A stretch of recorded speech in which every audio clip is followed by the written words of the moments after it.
जय जिनेश्वर देव की। मेरा नाम आशिता जैन है।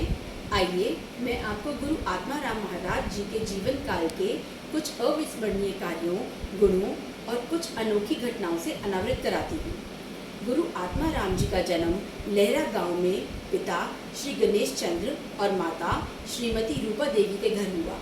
लहरा गांव के जागीरदार सोड़ी अतर सिंह एक महंत थे। वे प्रभावशाली, बुद्धिमान और दूरदर्शी भी थे। उन्होंने आत्माराम के मस्तक रूपी पट पर अंकित भावी नेतृत्व के लक्षण स्पष्ट रूप से झलकते देख लिए थे। उन्हें ये अनुचित लगा कि ऐसा मूल्यवान हीरा एक अवकाश प्राप्त बेकार सैनिक के घर में रहे। वे उन्हें अपना पुत्र अथवा शिष्य बनाना चाहते थे। उन्होंने गणेश चंद्र से उसे लेने के काफी प्रयत्न किए पर असफल रहे। आत्माराम जी अभी 6-7 वर्ष के ही थे कि एक रात उनके गांव में डाका पड़ा। उनके पिता दूसरे साहसी युवकों के साथ डाकुओं का सामना करने घर से बाहर गए हुए थे। जब वे वापस आए तो देखा कि आत्माराम आधी रात के समय हाथ में तलवार थामे हुए घर के दरवाजे पर खड़े पहरा दे रहे थे। उनके पूछने पर बहादुर बेटे ने बेधड़क होकर जवाब दिया कि जब आप गांव की रक्षा के लिए बाहर जा सकते हैं तो आपका पुत्र होकर क्या वे अपने घरों की रक्षा भी नहीं कर सकता।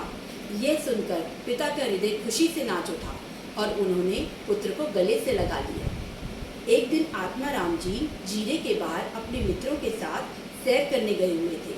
पास ही एक छोटी बरसाती नदी बहती थी। बरसात की ऋतु थी, पानी का बहाव काफी तेज था। एक मुसलमान स्त्री अपने बच्चे को एक तरफ किनारे पर छोड़ मुंह हाथ धोने लगी। अपनी चंचलता के कारण बच्चा आगे बढ़ते बढ़ते पानी के बहाव में बह गया। ममता की मारी माँ भी अपने डूबते हुए बच्चे को बचाने के लिए कूद गई, परंतु लहरें बहुत तेज थी। उसके हाथ पांव फूल गए और वह भी बच्चे के साथ गोते खाने लगी। दूसरे लड़के खेल में मस्त थे। जब आत्माराम जी ने ये देखा तो वे कपड़ों समेत उस नदी में कूद पड़े।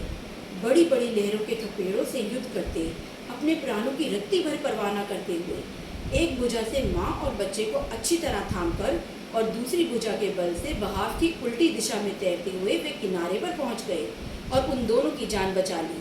शहर में लोगों ने इस वीरता और आत्माराम की दिलेरी और सेवा भावना की भूरी भूरी प्रशंसा की। आत्माराम जी को किसी पाठशाला में पढ़ने का अवसर नहीं मिला, परंतु वे चित्रकला के बड़े प्रेमी थे।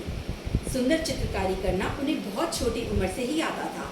किसी भी पशु पक्षी या मनुष्य को देखकर तुरंत उसका चित्र तैयार कर देने में वे बहुत ही निपुण थे। अंग्रेजों की पलटन को केवल एक बार देखकर ही वे उनका हूबहू चित्र बना देते। एक बार खेल ही खेल में उन्होंने अपने घर का नक्शा बना डाला।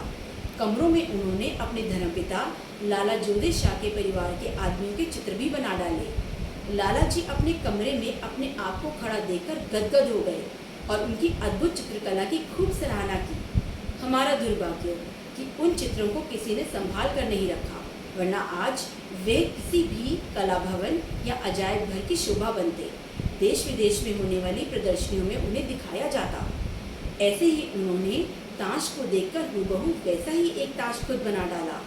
अंग्रेजी सेना के अफसर को जब पता चला कि वे सुंदर ताश किसी छापेखाने अथवा कारखानों से बनकर नहीं आई, बल्कि एक ग्रामीण बालक की शौकिया चित्रकारी का नमूना है, तो उसने आत्माराम की बड़ी प्रशंसा की और भारी पुरस्कार भी दिया।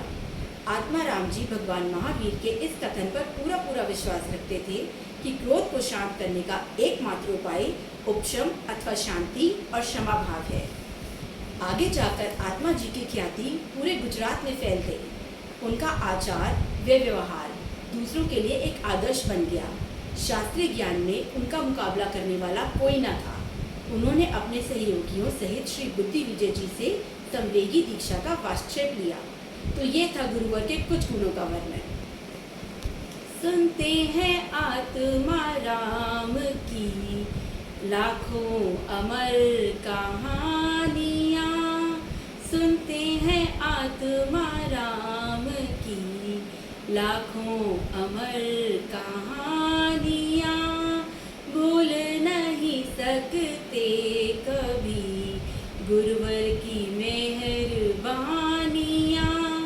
भूल नहीं सकते कभी गुरुवर की मेहरबानियाँ। धन्यवाद।